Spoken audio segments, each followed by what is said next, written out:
Hello guys, welcome to the second episode of Mindset Circle. Today we have with us Ruby Dhal, a writer, a novelist, and someone completely different to who we spoke to last time. We spoke to a boxer, now we've got a novelist. So it is International Women's Day. We're going to get a woman on board and we're going to talk about something completely different. Ruby is a writer, a poet, and soon to become a novelist, right? One day, yeah, very soon.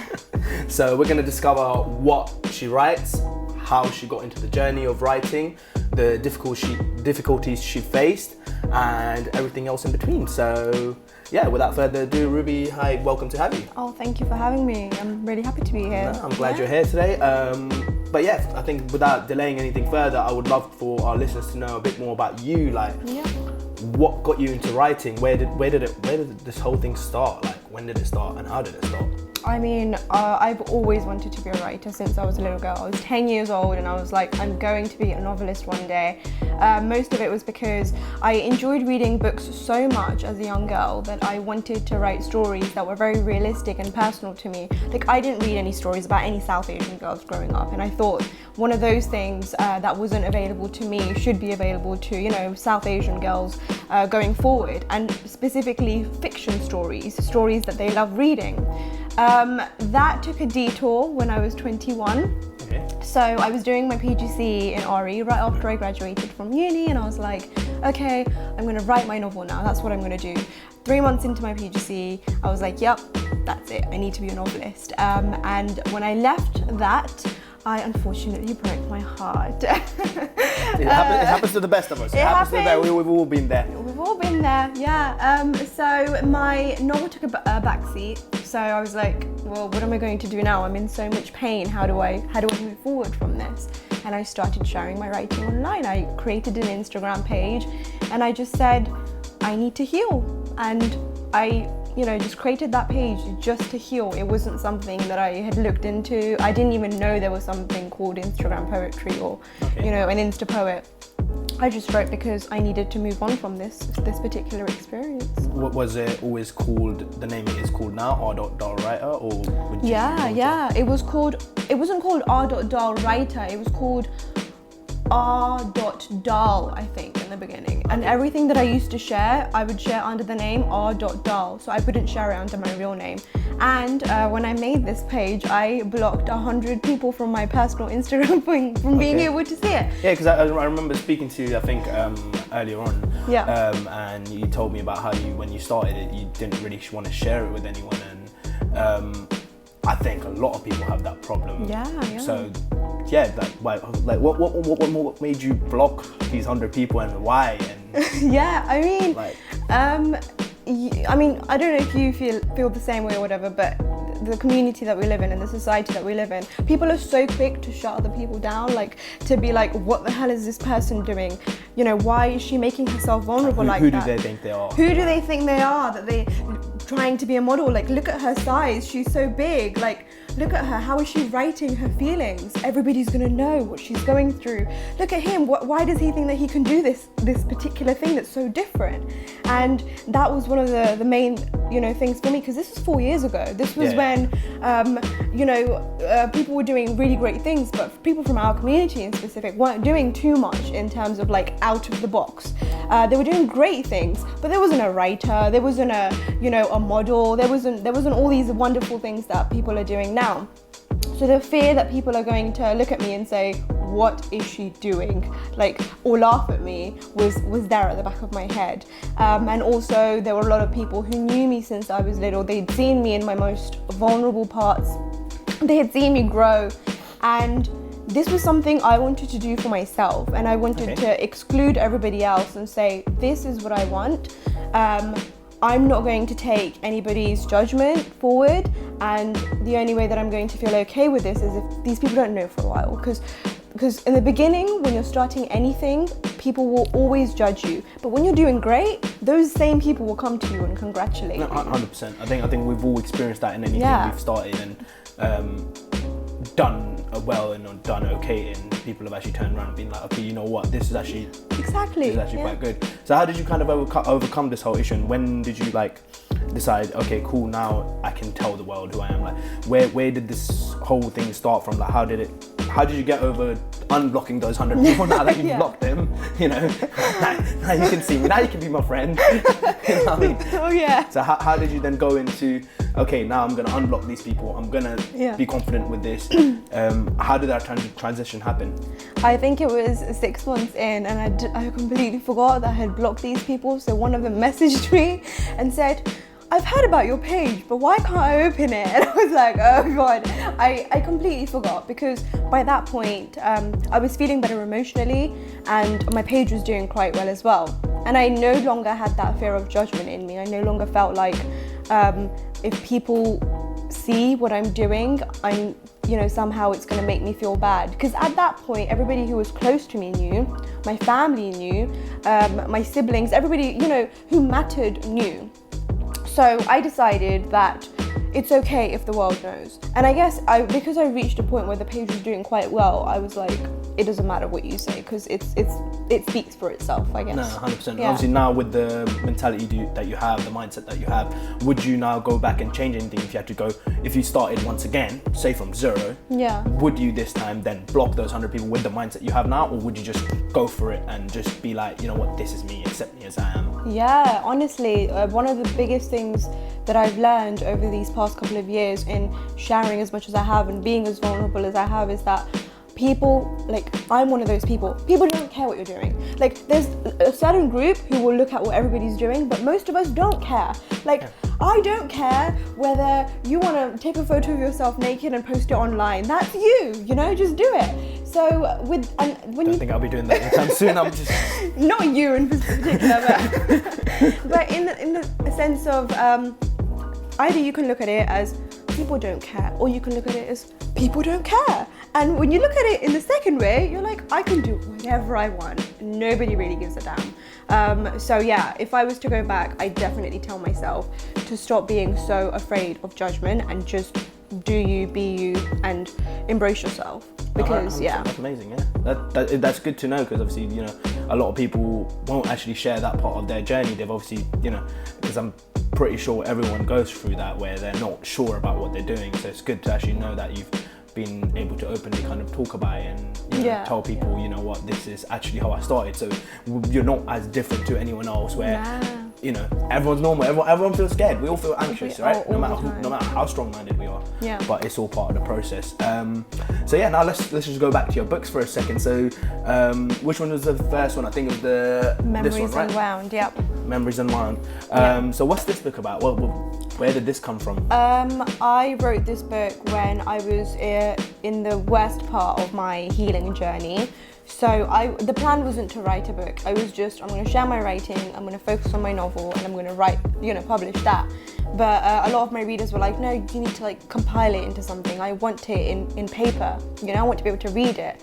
So I wrote all of these pieces. The thing about all my books is the second and third ones are less vulnerable in the sense of they're less about me and more about just general feelings and emotions. But the first one is specifically me. It's everything that I've felt, it's everything that I've experienced, and it's the darkest parts of my healing journey. It's very personal to you. It's very personal, yeah. The first one is definitely very, very personal. Yeah. No, that's good.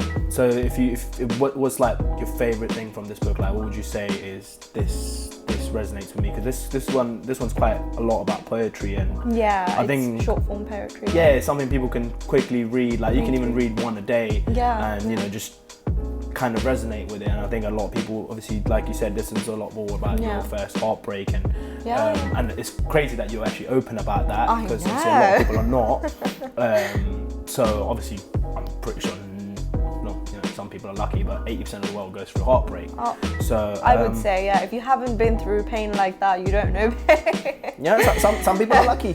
It's true. It's true. I mean, I wouldn't wish it upon people. There's obviously heartbreak in other ways. In so many ways, loss in general. Exactly, loss of anything in general. So, heartbreak can happen, but this is good because obviously a lot of people can resonate with it, and a lot of people can feel, when they read it, I'm assuming that it makes them feel better and makes them feel like, someone actually understands me. Yeah. What's the most favorite poem that you have in here that you would say that really help you and really resonates with you?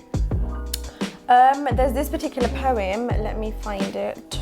Quite like the cover actually. Oh yeah, feels, it's very soft. Feels very nice. That's one of the reasons why I released it, because it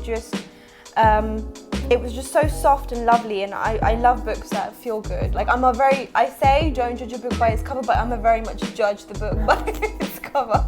Okay, we're going backwards here. In the sense of like, I always read the blurb at the back to see what the book's about.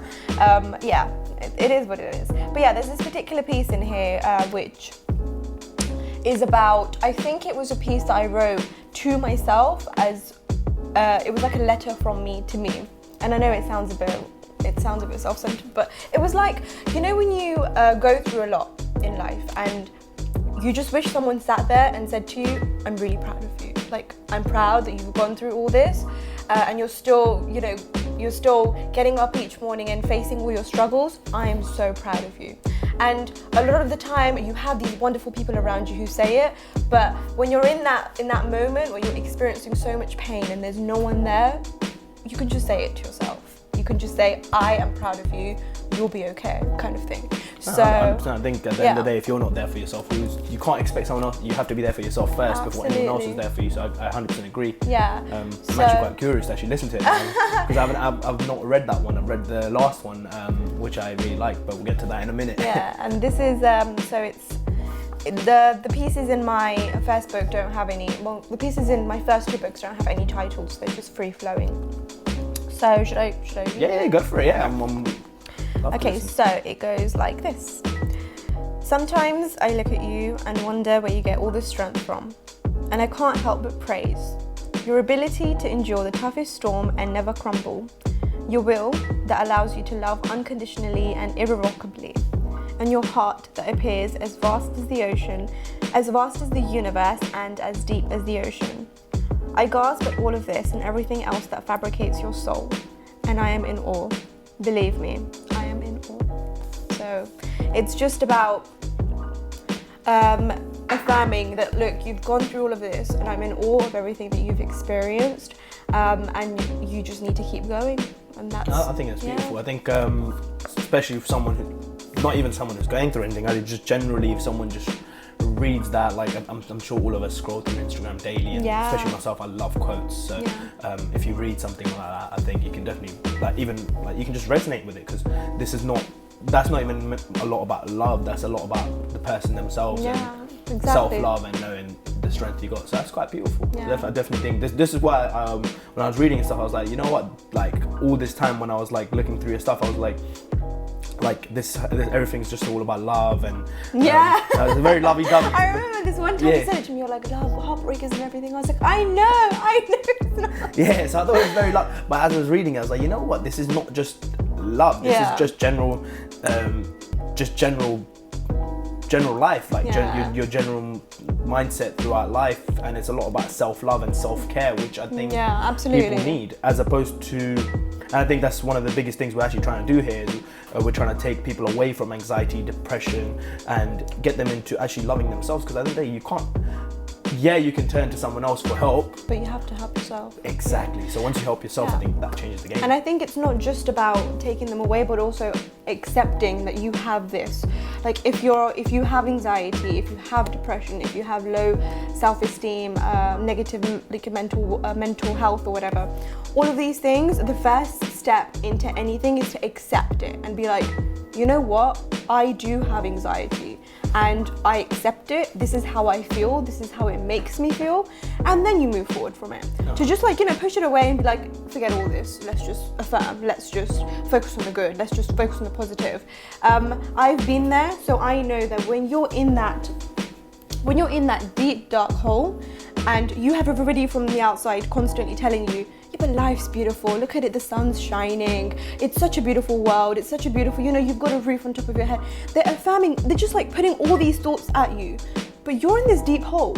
Yeah, it's like, great, it's great for you. It's great for you. You see darkness all around you. They need to come down to your level and be like, I understand. I understand how you're feeling. I understand that you're in a dark place. I understand that you have X, Y, and Z that's wrong in your life. What can I do to help? I think you can't even expect people to help you. Yeah. So that's what I'm saying. Yeah. You can't even Yeah. expect them to come down to your level. That's you need true. to literally, you need to put yourself first and take yourself to Yeah. get back out there and be like, okay, they see the world as beautiful. Why don't I? Let me find out why I don't. And I know it's hard. It is, yeah. Super hard. Yeah. But obviously it starts from, like I said, reading stuff like that. I think it can really help someone when they're actually going through this. Because even I think the first two things that I read when I actually opened your book were these two. Were these two, and I think this was my favorite, where it was like, my hope for you is to come stronger in the face of any obstacles ahead of you, and for you to accept your scars, your imperfections, and all your insecurities, because they make you undeniably beautiful. And I just think that's beautiful, because again, that's not very lovey-dovey. It's generally just about you and accepting who you are, accepting that you have obstacles in front of you, and just overcoming them. So that's brilliant. It's brilliant what you do. Thank you.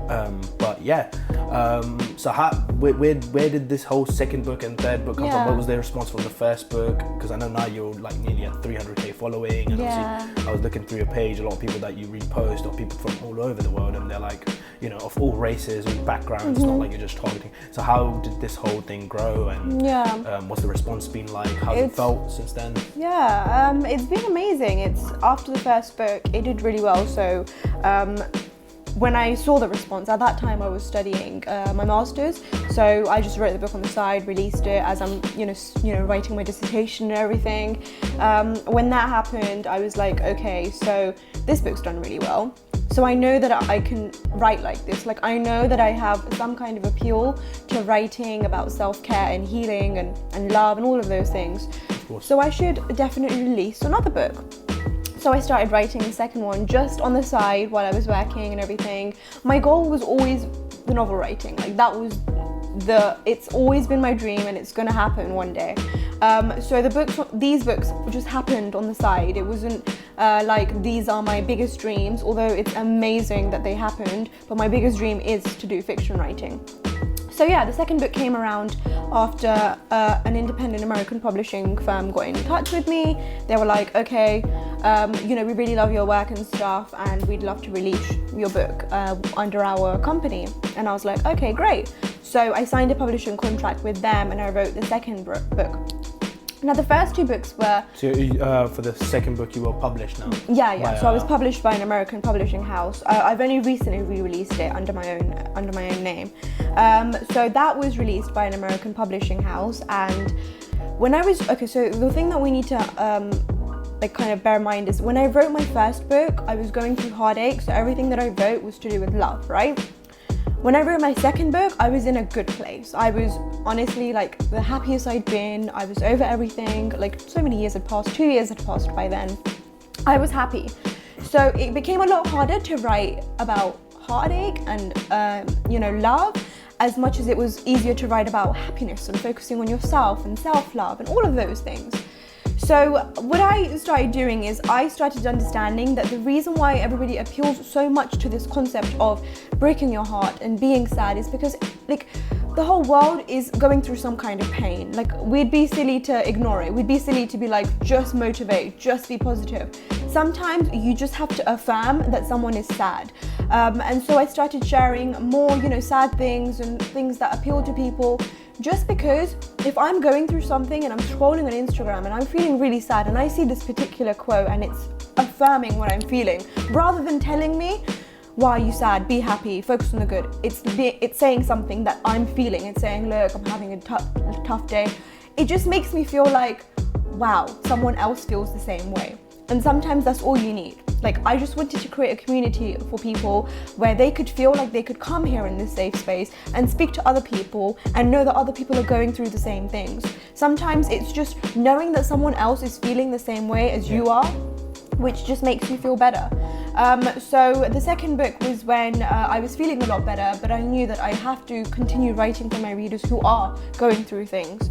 So I wrote, you know, about the same topics, healing, love, but I focused a lot more on healing. I steered away from heartache, and I focused more on what does healing mean to me? What is a healing? And we don't need to see it in a negative way. Like, healing is something that we all do. We have like countless, linear healing journeys in our life. It doesn't have to be from heartache. It could be from anything. It could be from you failing in a test in maths 10 years ago, and that's still, I was good at maths. Me. Failing in an English test. You didn't write a comma. English as well. Oh yeah, maybe not a comma. Okay, all right, then Corinne's gonna everything. I still got a B. Okay, so not doing well in a particular subject, say, and you're healing from that because you're like, that stays with you. So maybe 10 years down the line, you get something wrong, your manager says to you, oh my God, you did this wrong. It kind of triggers you and you're like, oh yeah, I didn't do well then either. So we're all healing in some way or another. So back to your question, right? I've just completely trailed. No, it's good. It's good to actually know where it all come from. Yeah. So the second book, I was just I wrote because I signed a publishing contract, and I was testing how I was writing. I was testing my writing style. So the first 2 books, I'm definitely testing my writing style. It's not been established. It's like, shorter pieces, short poetry, yeah. Compared to how I write now, like that was me experimenting, I guess. Yeah, I think with the third book, I felt the same sort of vibe in terms of the healing aspect of it. Sorry. So yeah, it was a lot more of the healing aspect, but then, like you said, it feels like someone is, like when I was reading it, it feels like someone is talking to you. Yeah. And I'm not going through any heartache right now, but it was still really good to read, and it was good to kind of, it made a lot of sense because you can still resonate with it in different aspects of life, like you said.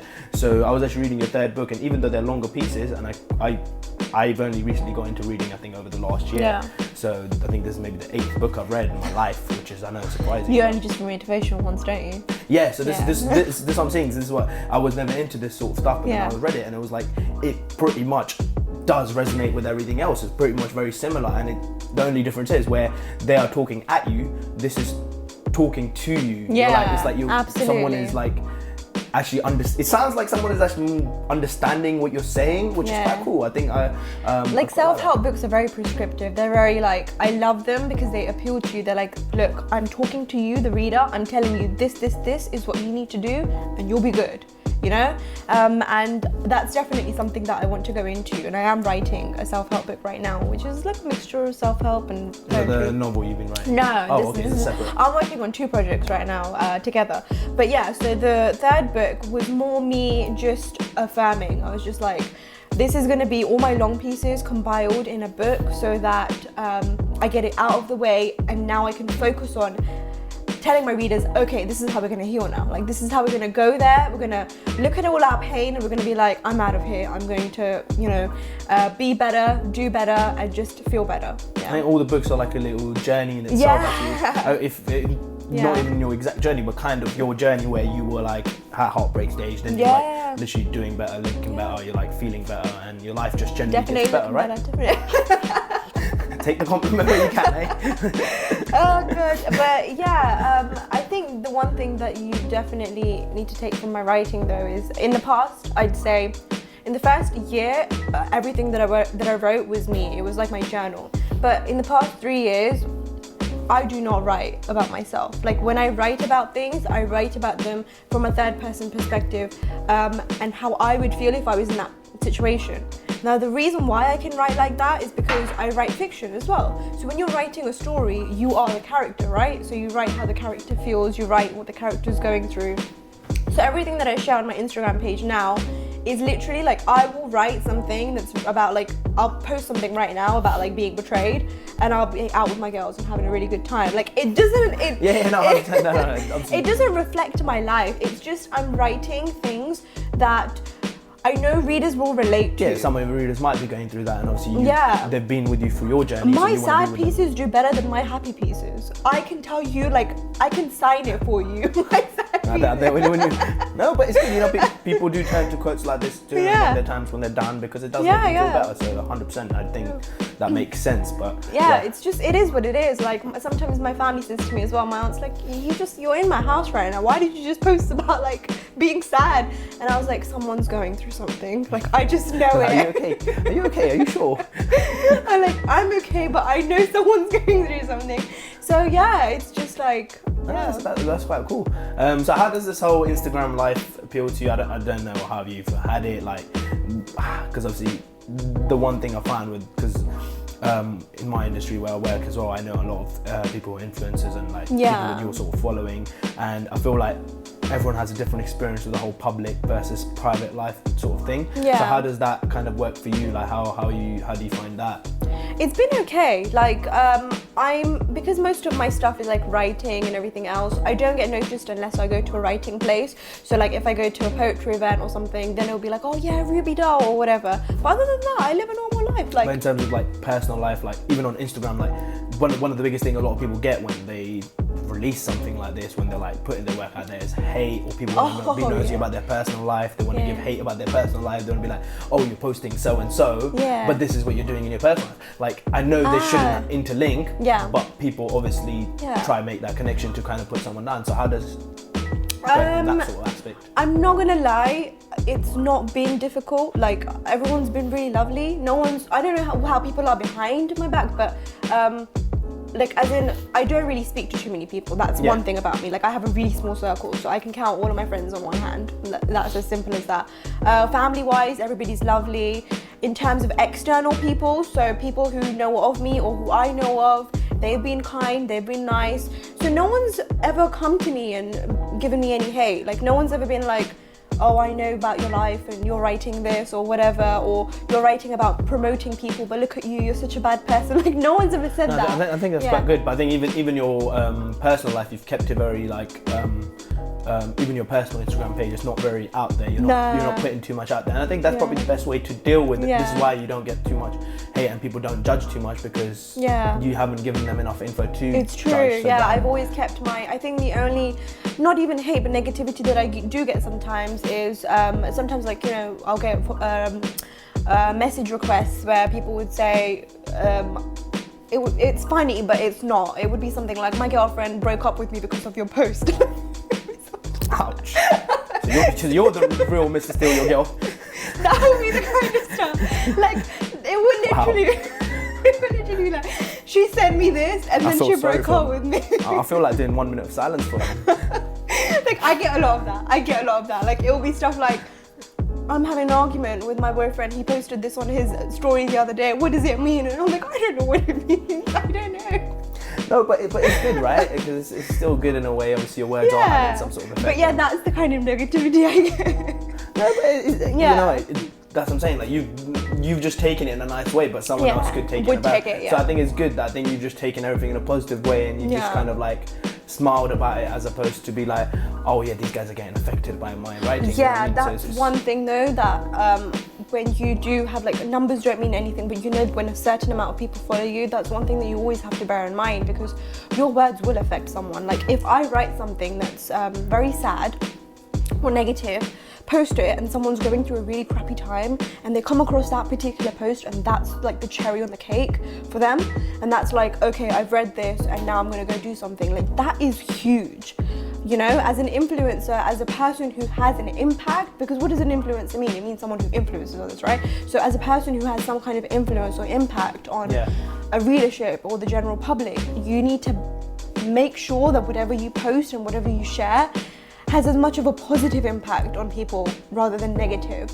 And that's one thing I've always bear in mind, because mine posts are so to do with mental health and healing and depression, and all of these things are such sensitive topics that I have to make sure that when someone does reach out to me and say, look, I'm having suicidal thoughts or I'm feeling a certain way, I reply to them instantly with as much affirmation as I possibly can, because I don't want them to read my words and think this is reason for me to, do something. No, 100%. But I think that's it. It's good that you're using your platform, and you said you reply to those people. Obviously, it's hard. You can't be held responsible for everyone, but it's good that you're trying in your bit and using your platform to do that. And I think one big thing going forward, I'd love for you to like kind of tell people is, say someone is trying to become a writer, or not even just a writer, just trying to start anything their art, creative, because everything we do is art, whether it's, you know, even as something like gym, it's still an art, it's still construction of the body. Boxing or racing or football or violin, but those are like obviously art, you already know that, but things like that are art as well. Everything is an art in its own way. So what would your kind of take be to people? Like, what would you tell them just when they're starting? Like, what's the big thing you'd want to tell them? When they're starting out, the first thing I'd say is to not focus on the numbers, not focus on where you're going to be in a couple of years' time, and just focus on what you're doing right now. So what's the purpose? And I always believe in doing things as an end. So something cannot be a means of an end to something else. So if you're creating this page just to get popularity, then the end goal is completely wrong. Like, that's not self-sufficient. It's not something that's going to bring you internal happiness. If you're doing it because it makes you happy, if you're doing it because it brings you joy, then that's the right reason to go forward with it. Secondly, completely remove self-doubt. That's one of the biggest killers in any kind of, goal pursuit, because when you say, I don't know if I can do this, forget it, I'm gonna fail, that's the thing. It's like poison for your brain. It's something that can never let you move forward. So get that self-doubt, put it on the floor and crush it beneath your feet, because you don't need it when you're pursuing a goal. And the third thing I'd say is, do not care about what people say, their opinions. It doesn't matter, because it's always, you have to bear in mind that the people who are doing very well will always clap for you. They will always be like, oh my God, like people who are happy, successful, people who are goal driven, who want the best for others will always say, congratulations, well done for starting this. And the people who bring you hate will always be the ones who are, self-doubting themselves, afraid themselves to pursue something, scared of judgments. It is what it is. So just focus on the goal, focus on it as an end, and get rid of self-doubt, and just no judgments either.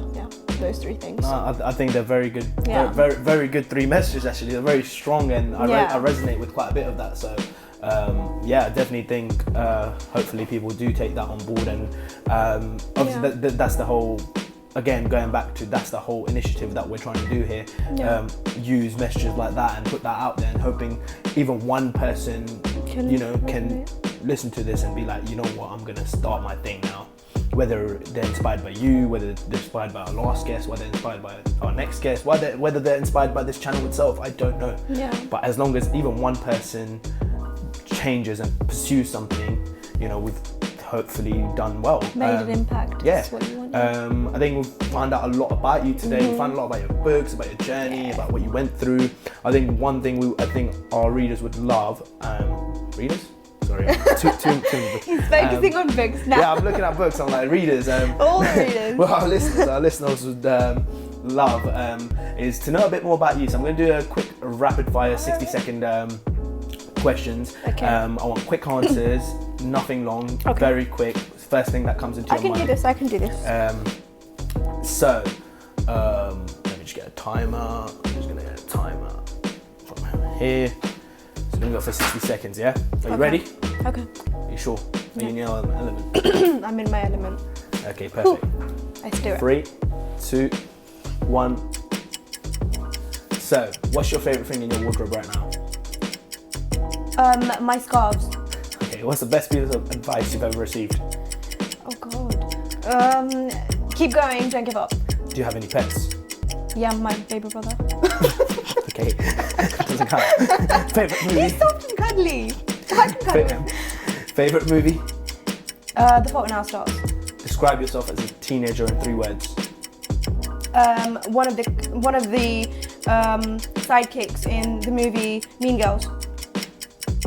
Okay. Wait, you said 3 words, right? Yeah, like words. Like 3 words. Okay. Adjective. Talkative, embarrassing, loud. There you go. Biggest pet peeve? Grammar. I hate it when people can't type with good grammar or spelling. It puts me off. You already told me about the comma. One person you look up to? My dad. Favourite writer? Khalid Hosseini. Perfect, we're all done. But yeah, brilliant. That was actually quite good. Well, I'm glad we actually know a bit more. I mean, I could do the brother one again. Like my favorite brother's not my bear. I know you love that one. Oh But God. yeah, before we actually just call it a day, I just want you to kind of tell the readers what to expect from you in the future, like what's coming next. What's next in line? Obviously the novel. If you could just give us a quick little... So right now I'm writing book number 4, which is a self-help book. It's got little pieces of prose in there, like my page, but most of it's just me being as vulnerable as I can, being deep, and yes, mostly self-help.